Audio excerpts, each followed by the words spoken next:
Buenas tardes, bienvenidos a Punto Equilibrio, el programa de entrevistas del Boletín del SUB, Centro de Investigación de la Universidad del Pacífico.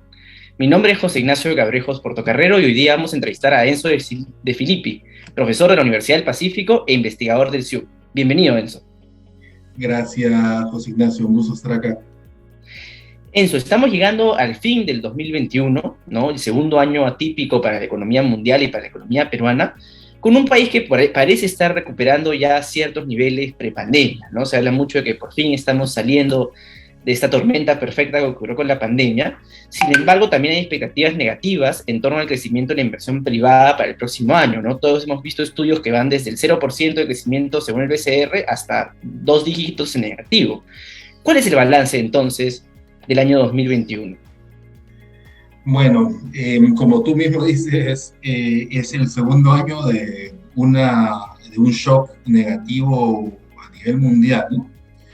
Y en el caso peruano, lo más resaltante del año fue la elección del presidente Castillo, una elección que hasta poco antes de la primera vuelta no parecía que iba a ocurrir, y que luego ha generado primero mucha incertidumbre y luego el alivio de la certeza, pero luego más incertidumbre luego que el presidente Castillo asumió el gobierno.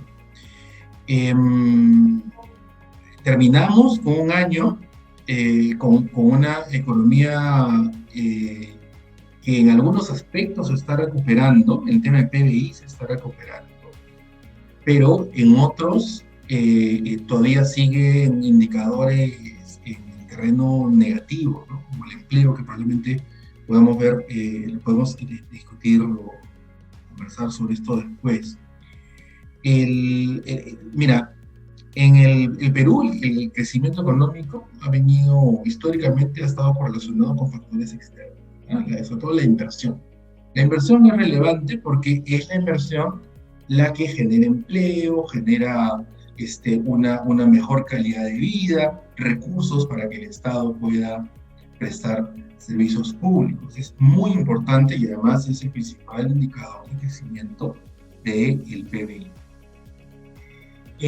Este sector externo, que es, como te digo, el principal driver de inversión privada y por lo tanto del producto, se ve afectado por dos riesgos en este momento. Si cerramos uno es el riesgo de inflación y otro es el riesgo de Omicron, ¿ya? De la variante Omicron del COVID-19. En el tema de la inflación, tienes por un lado estos problemas generados, esas disrupciones generadas por la pandemia, que han hecho que las cadenas globales de abastecimiento tengan problemas que por lo tanto han generado incrementos de precios de materia prima, precios de alimentos, de combustible, ¿ya? Y eso tiene un efecto positivo y un efecto negativo. Un efecto positivo para países como Perú, que exportamos materias primas y que tenemos unos niveles de precios que no teníamos nunca, ¿ya? El problema es que no sabemos, José Ignacio, estos incrementos de precios de inflación es temporal, que digamos, regresaríamos a lo que teníamos antes, luego que esas restricciones de oferta se vayan, ¿no? Cuando vayamos saliendo de la pandemia. O si es que además tenemos un efecto de demanda. ¿Qué me refiero con el efecto de demanda? Luego del año de la crisis del 2008, los gobiernos, el gobierno americano, llenaron la economía de liquidez, ¿ya? Emitieron mucho dinero. Cuando estaban comenzando a retirarlo, la liquidez tarde o temprano genera inflación, ¿ya? Cuando estaban los gobiernos comenzando a retirar esta liquidez, se produjo el shock del COVID, que hizo que los gobiernos le metan más liquidez a la economía, a las economías, para mantener el nivel de crecimiento. ¿ya? Entonces, en este momento sabemos que hay un tema de inflación por restricciones de las cadenas de abastecimiento, pero no estamos seguros si es solamente por eso o es que este exceso de liquidez se le está transfiriendo, convirtiendo en una inflación más permanente. Y eso tendría unas consecuencias muy malas para todo el mundo, porque los bancos centrales tendrían que comenzar a ajustar. Eso incrementa el precio del dinero y financiar el crecimiento. Y por un lado tienes eso, ¿no? Y por otro tienes la incertidumbre de la variante Omicron, ¿no? Que tienes, o sea, seguimos en el problema de el COVID, pues que el COVID va variando y no sabemos qué va a ocurrir. Eso tienes, esos son los grandes riesgos de la economía peruana, pero que los grandes riesgos de la economía mundial, pero que la economía peruana se han trasladado en un importante incremento de precios de los productos que vendemos, por lo tanto, eso ha acelerado el rebote. Después de la caída tremenda de 2020, la economía peruana ha rebotado y en estos momentos debemos estar, no sabemos la ciencia cierta, pero debemos estar probablemente un poquito por encima de lo que estábamos en el 2019. Larga respuesta, pero la situación es compleja. No te preocupes. Y a propósito de todo lo que has mencionado, quisiera hacerte una repregunta, que es justamente el tema de la inflación, ¿no? Se ha hablado mucho en los últimos meses de que en el Perú hay inflación, y la pregunta que yo te quisiera hacer es entonces, ¿esta inflación producto de un efecto externo o también tiene un componente interno que la explica? Excelente pregunta, José Ignacio. Son ambas cosas, ¿no? Si no tuviésemos... Mira, el componente interno es la incertidumbre política, ¿no? Vamos a suponer que no tenemos incertidumbre política, para poder diferenciar efectos. Aún tendríamos precios de materias primas altísimas y eso debería, en este nivel de precios, estamos hablando de, para darte simplemente un ejemplo, ¿ya? Estamos hablando de precio del cobre por arriba de 4.50. Cuando yo estaba en el mes y nos iba razonablemente bien con el precio del cobre, estábamos hablando de un precio del cobre de $2.5 dólares por libra, ¿ya? Entonces estamos volando. Eso es para el Perú, son vientos de cola, pero no son vientos de cola, o sea, estamos volando y tienes un huracán detrás que te está Claro. apoyando. Pero ¿qué pasa? ¿Por qué no estamos creciendo a lo que crecíamos cuando teníamos precios menos altos, ¿no? A todo esto, el índice de precios de lo que exportamos es altísimo y los términos de intercambio, que es la relación entre el precio de lo que exportamos y lo que exportamos, es la más alta de los últimos 50 años, ¿ya? O sea, es un huracán de cola. Pero ¿por qué no se está reflejando en un crecimiento como el que teníamos antes con precios menos buenos? Eso es producto peruano, ¿ya? Es la incertidumbre política, es la depreciación del sol con respecto al dólar mucho más allá de lo que debía estar. Antes de la elección de Castillo, el dólar estaba alrededor de 3.60. Modelos económicos estiman que el precio actual, que el precio del tipo de cambio real, el tipo de cambio actual, debería estar, de acuerdo a fundamentos económicos, alrededor de eso, 3.60, 3.70. Y estamos arriba de 4, rebotó 4.14 y hasta de 4.14 a 3.90 y pico, estamos en 4 y algo. ¿Y por qué? Es porque el problema tenemos un gobierno que, lamento decirlo, pero que no está a la altura del gobierno de un país como el Perú. El presidente no ha tenido la capacidad de colocar a un grupo de profesionales con la solvencia técnica y moral para manejar el país. Y la consecuencia, hay muchas muchos pasos intermedios entre esto que te digo y lo que estamos viendo, ¿ya? Pero la consecuencia final es esto. El próximo año tenemos expectativas de crecimiento raquítico de la economía, cuando deberíamos estar creciendo a tasas altísimas. ¿Qué no lo hacemos? Porque la gente no confía, uno, en que el gobierno esté en la capacidad de manejar la situación, y dos, en que el esquema económico peruano, que fomenta la inversión privada y la respeta, vaya a continuar. Entonces, las expectativas, a pesar de los vientos, como digo, el huracán de cola, no se espera que la inversión crezca. Y si la inversión no crece, el empleo que hemos perdido no lo terminamos de recuperar. Una cosa es que el nivel de la producción esté como en el año 2019, y otra cosa es que el nivel de empleo esté allí.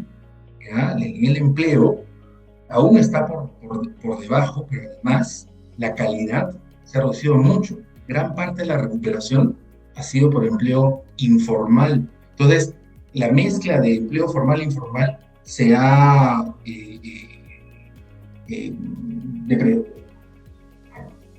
digamos, la calidad del empleo es más precario que antes. Entonces, la capacidad de consumo es menor. La masa salarial es lo que le interesa a la gente que vende algo. O sea, la gente está en retail, le interesa un indicador que es la masa salarial, ¿ya? Que es la cantidad de gente que está empleada multiplicada por el salario promedio, ¿ya? Mientras más grande sea esa masa salarial, mayor es nuestra capacidad de consumo. Bueno, esa masa salarial está 18% por debajo de lo que era antes de la pandemia, ¿no? Entonces, tienes un problema, o sea, necesitas crear empleo, pero con las señales que da el gobierno está difícil. Y eso es lo que estamos viendo. O sea, tienes un crecimiento malo, que felizmente es crecimiento, y felizmente tenemos estos vientos de cola tan grandes. De otra manera sería, no estaríamos, imagínate. Claro, la incertidumbre política pues nos está costando caro, ¿no? Entonces, en realidad, eso que siempre se dijo de que en Perú la política y la economía por cuerdas separadas, pues no era tan así. No era tan así. El Perú nunca ha sido así, Ignacio. Dependiendo, a ver, uno puede, o sea, un país como el Perú no puede aspirar a tener presidentes sabios y una clase política similar a la de Alemania, ¿no? Donde ha salido Angela Merkel reemplazada por un gobierno de la oposición, y todo el mundo le aplaude. Eso ocurre, y no va a ocurrir. Pero tampoco tenemos por qué tener este gobierno tan poco competente, tan lleno en pocos tiempos de gente que ha demostrado no tener la solvencia moral, ¿no? O sea, mira, yo en 2015-16 estuve en el gobierno, no quiero imaginarme qué hubiera ocurrido si encontraran al secretario de Palacio con $20,000 escondidos en el banco. Eso es tan tremendo, tan importante, que debería ser un escándalo mucho más grande. Y si no es más grande, es porque nadie espera mucho más de este gobierno. Entonces, ¿cuáles son las consecuencias de tener un gobierno poco competente, que nadie sabe cuánto tiempo va a durar, y que la gente se cuide? ¿Cómo se cuida? ¿Cómo se cuidan los que tienen dinero? No lo invierten. Entonces, a pesar de que podríamos estar ganando, podrían los empresarios ganar mucho dinero creando empleo, no lo hacen, pues, porque no sabes, primero, qué va a ocurrir el próximo año, y segundo, no sabes si manteniendo, o sea, si este presidente se queda como debería quedarse 5 años, le va a cambiar las reglas del juego, ¿no? O sea, lo que hemos visto con la minería, el cierre de mina y la apertura después, no es de país de ingreso medio, es de país de un nivel de ingresos, un nivel de institucionalidad mucho, ¿no? Claro. Y en base a todo, pues, todo lo que has mencionado, ¿cuáles son las expectativas respecto a la marcha de la economía peruana, pero también internacional, para el próximo año? La internacional, tienes el riesgo que te decía antes, ¿no? Tienes, bueno, primero de Omicron, ¿ya? De la variante Omicron, que no sabemos si es que es otra variable delta, es decir, tiene un efecto negativo grande, o lo que podría estar ocurriendo es que es una variable mucho más transmisible que otras, pero con efectos mucho menores. ¿Ya? Hasta hace poco no había muertos por la variable Omicron, a pesar de que casi todos los casos eran de la variable Omicron. Y eso podría indicar, lo leí de un experto en virología, podría estar implicando el principio del fin de la pandemia, que el virus ha mutado a variedades que causan menos daño, ¿ya? Y eso sería una excelente noticia. El asunto es que hoy por hoy, variable COVID es una incertidumbre. El mundo ha empezado a reabrirse, pero de manera desigual. Tú tienes países, altos niveles de vacunación, tienes otros países con niveles medios de vacunación, tienes muchos países en África, en los países más pobres, unos bajos niveles de vacunación. ¿Ya? Y en un mundo, o sea, todos vivimos en un planeta, ¿ya? Entonces, que le vaya bien a unos no compensa el que le vaya mal a otros, ¿no? Entonces, los niveles de vacunación tienen que crecer a nivel de todo el mundo a alcanzar un nivel suficiente como para que los efectos sean enormes. Entonces, el tema del COVID-19 que no sabemos y que va a ser un gran factor en el 2020. Y el otro efecto es el de la inflación, que como te digo, no sabemos si es un efecto temporal, que es lo que sí sabemos. O sea, sabemos que parte de la inflación se debe a efecto temporal por las restricciones en las cadenas globales, pero es un efecto de oferta. Pero lo que no sabemos es si tienes allí en esa inflación un efecto de demanda. Si es un efecto de demanda, tenemos problemas serios. Y eso lo vamos a descubrir después. Porque si tienes un efecto de demanda, es decir, la inflación sigue siendo alta, a pesar de que los problemas de la oferta ya no son importantes, eso va a generar que los bancos centrales tengan que retirar estímulos monetarios mucho más rápido. Es decir, secar el exceso de liquidez mucho más rápido. Y eso puede tener consecuencias negativas muy serias, sobre todo para países como el Perú, que requiere de dinero de fuera, dinero prestado, ¿no? Entonces, si eso ocurre, la FED, el Banco Central Europeo, van a comenzar a subir sus tasas.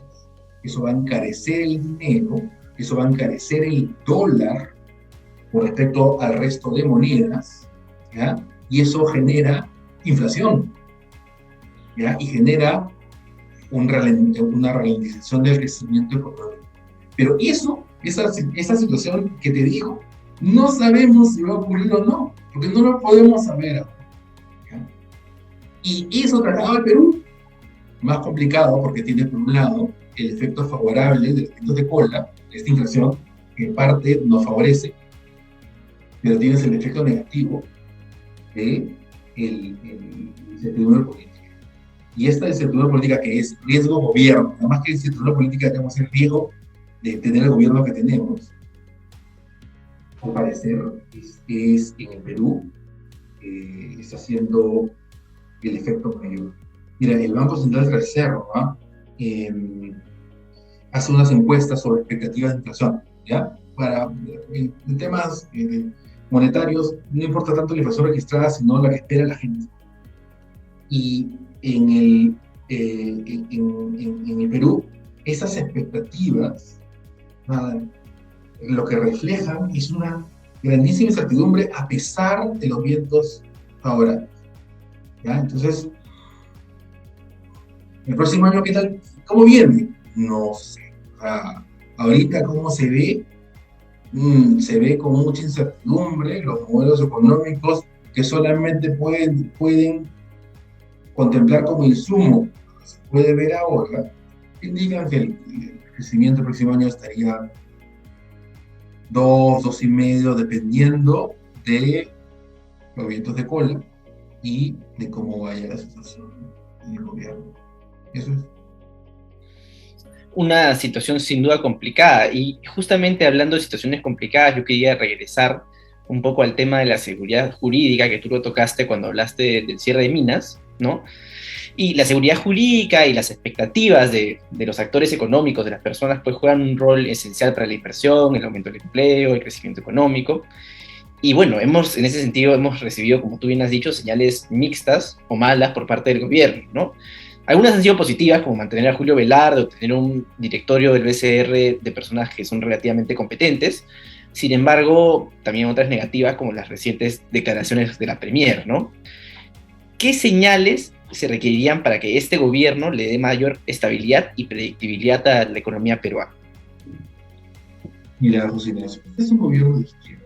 Uno no puede pretender que un gobierno de izquierda deje de ser de izquierda, ¿ya? Pero hay la centro izquierda y la centro derecha en todo el mundo, ¿ya? En Europa, en Alemania, el nuevo primer ministro es un partido centro izquierda, ¿ya? ¿Cuál es la diferencia entre centro izquierda y centro derecha? Es que la centro derecha le da mayor importancia a los mercados, a la creación de empleo, al crecimiento económico. Y la centro izquierda le da una mayor importancia a los temas de equidad, ¿ya? Pero no hay discusión en cuanto a qué es lo que genera bienestar. ¿Qué genera bienestar? Y esto no es ideología, es ciencia.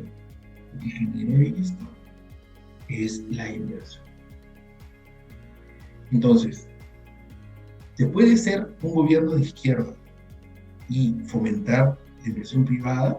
Yo creo que sí. En el año 2011, fue el año en que Ollanta asumió como presidente del Perú, y que tenía un gabinete bastante izquierdoso, la inversión privada creció como nunca. ¿Por qué? Porque podía tener sus ideas. ¿Te acuerdas que luego Juan Velasco, ¿ya? Tenía sus ideas, pues, pero esas ideas no se convertían en políticas públicas desincentivadoras de la inversión. En este caso, tú tienes un presidente que no da entrevistas, que es un pésimo comunicador. Tienes unos ministerios unos ministros que no están ni siquiera no tienen el nivel técnico para ocupar el cargo, y al parecer tampoco tienen la solvencia moral como para manejar los intereses de todos. Tienes un MEF con muy malas ideas que está pretendiendo implementar, y un gobierno con un mensaje muy complicado, porque dicen algo y hacen otra cosa. El gobierno dice: vamos a aumentar los impuestos a la minería, ¿ya? Pero vamos a mantener su competitividad. O sea, me voy a comer el queque, pero aún va a estar en el plato. No es así. No hay ningún análisis serio que te diga que los impuestos que paga la minería en el Perú son bajos comparado con lo que paga en otros países. Entonces, son temas bastante ideológicos. Y la ideología tiene la particularidad de generar políticas públicas que no están basadas en evidencia, que es lo que hacemos en la Universidad del Pacífico, ¿no? Sino están basadas en ideología, pues, en ideas, en malas ideas, no comprobables. Y en el Perú tenemos experiencia en la destrucción de bienestar por la implementación de políticas que simplemente no tienen sentido. El gobierno está dando esas señales. ¿Qué debería hacer? Dejar de darlas. O sea, así de sencillo. Tú no puedes pretender que el gobierno insista en que es una buena idea aumentar impuestos en el momento en que necesitamos terminar de recuperar. ¿Quieres subir impuestos porque crees que en el Perú hay gente que paga muy poco de impuestos? Primero, demuéstralo. Y segundo, hazlo aún teniendo razón. No es el momento de hacerlo ahora. ¿Cuándo es el momento de hacerlo? Cuando tengas un crecimiento tal que cuando le retires a la economía esa cantidad de nuevos impuestos, la economía siga creciendo. Pero en este momento es como que estoy gordo, estoy en un infarto y me quieres hacer dieta, me quieres obligar a hacer dieta cuando acabo de recuperarme de un infarto. O sea, sí, pues estoy gordo, voy a tener que hacer dieta, pero no puedes pretender que haga dieta antes de recuperarme el infarto, pues. Eso simplemente, o sea, y si tú ves las columnas, hoy ya salió la columna del asesor del MEF diciendo exactamente eso. Oye, ¿sabes qué? Queremos, en el Perú es necesario aumentar la recaudación. ¿Por qué es necesario aumentar la recaudación? Estamos de acuerdo. En el Perú el nivel es bajo. Pero en vez de hacer que más paguen, vamos a hacer que los mismos que ya pagan y no pagan poco, paguen más. ¿Cuáles son? ¿Y cuál es la consecuencia de eso? Si es poner a dieta a un infartado, te le estás quitando recursos a la economía para recuperarse y encima estás desincentivando la inversión para crear nuevos empleos. Así no se hace. Tú puedes alcanzar el mismo objetivo de una mejor manera. Claro, no tienes los profesionales adecuados para hacerlo. Entonces, recuerdos palos. O sea, no te quejes, pues. O sea, o sea, la gente no cree, a ese gobierno no le creen. Mira los niveles de credibilidad también en las encuestas. No le creen, ¿ya? Y encima sigue insistiendo en sus buenas intenciones, cuando nadie confía que sean buenas intenciones, y cuando hay gente que sabe y que dice, mira, la consecuencia de esto es que si pones a dieta a un infartado, vas a demorar su recuperación. Y lo siguen haciendo. ¿Qué quieres que te diga? Sí, es una situación complicada. Y tú mencionaste también hace unos minutos, ¿no?, el tema de los vientos de cola, producto de los altos precios de los minerales que exportamos. El 2021 pues ha sido un año beneficioso, sin lugar a dudas, para nosotros en ese sentido. ¿Cuáles son las predicciones respecto a los precios de los minerales que exportamos para el 2022? ¿Tendremos el viento de cola o ya no habrá más viento de cola? Mira, a ver, los economistas son economistas, no gitanos, ¿ya? No te puedo decir lo poco que te puedo decir. Los precios de los minerales están altos, en parte porque, o sea, el precio del cobre porque ha aumentado, en parte por restricciones de oferta, pero en parte porque un mundo más amigable con el medio ambiente para adquirir más cobre. Así de sencillo. Y no es posible producir más cobre de la noche a la mañana, ¿ya? Entonces, los precios de los minerales deberían mantenerse altos por lo menos durante el 2020. Deberían, con condicional, suponiendo que la situación, la coyuntura se mantiene como hoy, ¿ya? No tengo ninguna razón para creer que los precios se vayan a caer, lo cual es una oportunidad, ¿ya? Pónganse a pensar, o sea, con estos vientos de cola, con estos precios, vamos a crecer el próximo año 2,5, cuando podríamos crecer 7. Estamos dejando en la mesa mucho bienestar. Eso es lo que los economistas llamamos costo de oportunidad. Ese es la verdadera consecuencia de tener el gobierno que tenemos hoy por hoy, que son como 40, 50 centavos de sol por dólar. Y en el agregado, estamos hablando de, dependiendo del tiempo, 10 puntos de PBI. Eso es mucho bienestar, mucha reducción de pobreza, que se supone que es el objetivo de un gobierno de centroizquierda. Y sin embargo, la torpeza con la que vienen manejando el gobierno está generando el efecto.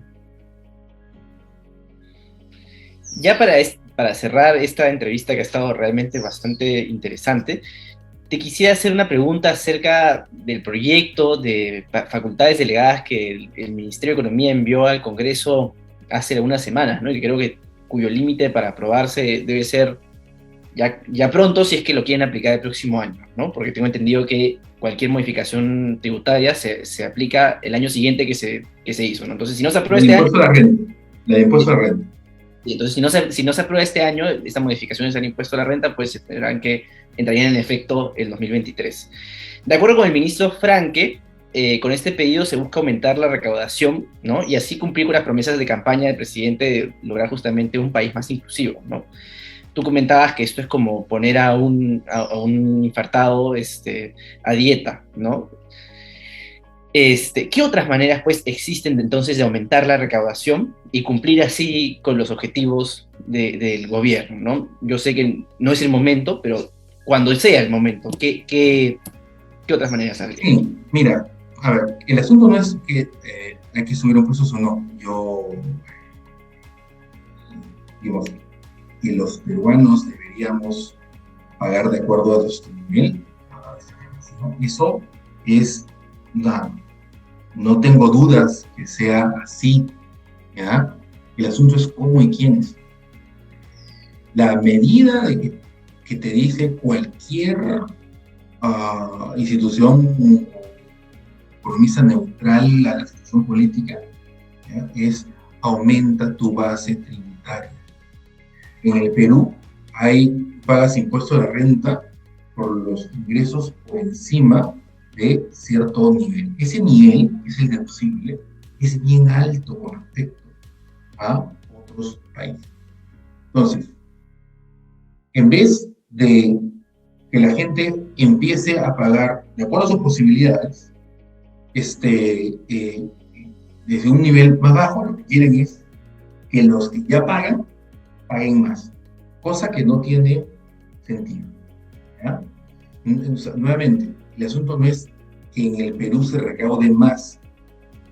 No estamos hablando tampoco de que haya que desincentivar la lucha contra la elusión o la evasión de impuestos. O sea, me parece magnífico. Si hay algo que tengo que rescatar de positivo de las facultades legislativas que han pedido, son medidas cuya orientación es justamente reducir la elusión y la evasión. No estamos hablando de eso.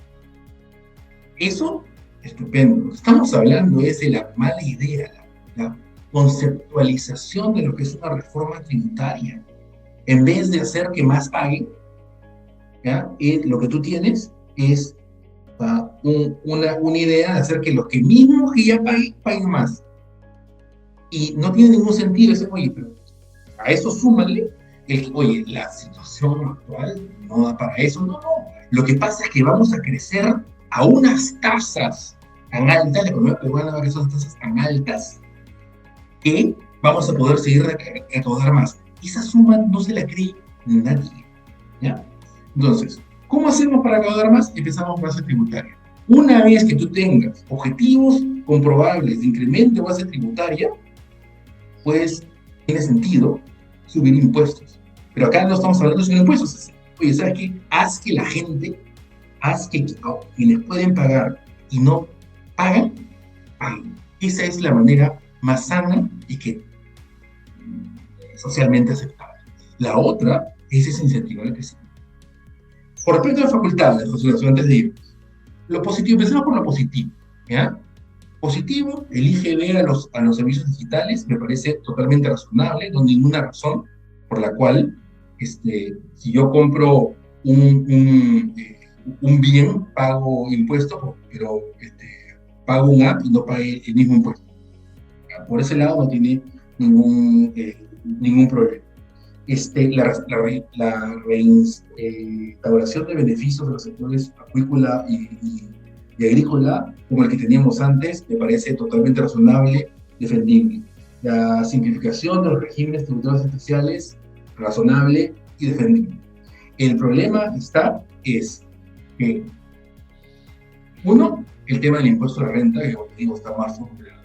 Dos, este análisis que hacen de no ver, o sea, el gobierno, en vez de estar viendo impuesto, estar viendo la carga tributaria general, la suma de varios impuestos, suma las cargas, o sea, los ve por separado y no el efecto completo, ¿ya? Entonces, al final, lo que tú estás haciendo es grabando más a quienes son más previsores. Por ejemplo, quieren quitar el IGB a las pólizas de seguro. Eso no tiene ningún sentido. O sea, yo soy previsor y al hacerlo estoy quitándole un pasivo al Estado que se va a tener que ocupar de mí o de mis hijos si es que yo me muero, ¿verdad? No, eso tiene que ser más caro. Eso no tiene ningún sentido, ¿ya? Ese asunto de los impuestos a la minería no está bien analizado, es bla, bla, bla político, ¿ya? Es promesas de campaña, pues promesas de campaña son promesas políticas, ¿no? Estoy viendo el tema de expandir las funciones del Banco de la Nación. Ahorita el Perú tiene un sistema de microfinanzas bastante avanzado a nivel mundial. Entonces el gobierno dice, ¿sabes qué? No, pero ¿sabes qué? A pesar de eso, las tasas de interés están muy altas para la pequeña empresa. Y el Banco de la Nación, que no paga por los recursos que tiene, les comienza a prestar plata. Uno, el Banco de la Nación no tiene ninguna capacidad de hacer análisis crediticio. Dos, rompes el principio de subsidiariedad, porque si eres una entidad privada que hace lo mismo, tienes que pagar por los recursos, ¿ya? Y tres, ¿cuál es la historia peruana de la banca de fondos? Pérdidas, malos créditos, un forado fiscal, donde ya no importa lo que tú produces, no importa a quién conoces para que te den un préstamo subsidiado que nunca vas a tener que pagar. Esa es la historia, y eso es objetiva, esa es la historia de lo que ha ocurrido. Tenemos que regresar a lo mismo. No sé, ¿qué quieres que te diga? Son muy malas ideas. Y el tema de las APPs, el gobierno no tiene idea de dónde va el sistema. Le quiere volver a cambiar las APPs, el marco de las APPs, cuando ya teníamos un marco que la OECD decía, oye, ¿sabes qué? Este marco está bueno, ¿ya? Ahora hay que implementarlo. En vez de implementarlo, hay que cambiar las reglas. O sea, ¿qué quieres que te diga? Yo le diría a los congresistas que les den facultades para lo bueno que te he dicho y que las otras que ni se les ocurra. El gobierno no ha demostrado tener la competencia y la capacidad para poder implementar lo que quieren implementar con la facultad. Que van a dar normas, pero eso no para la vida. Muchísimas gracias, Enzo, por esta entrevista que ha sido muy educativa. Creo que todos nos vamos sabiendo muchísimo más. Y pues nada, agradecerte nuevamente y decirle a todo nuestro público que estén atentos a las redes de la Universidad del Pacífico y del Centro de Investigación de la Universidad del Pacífico, que próximamente tendremos más contenido para ustedes. Muchas gracias, Enzo, por haber estado con nosotros. Gracias, José Ignacio.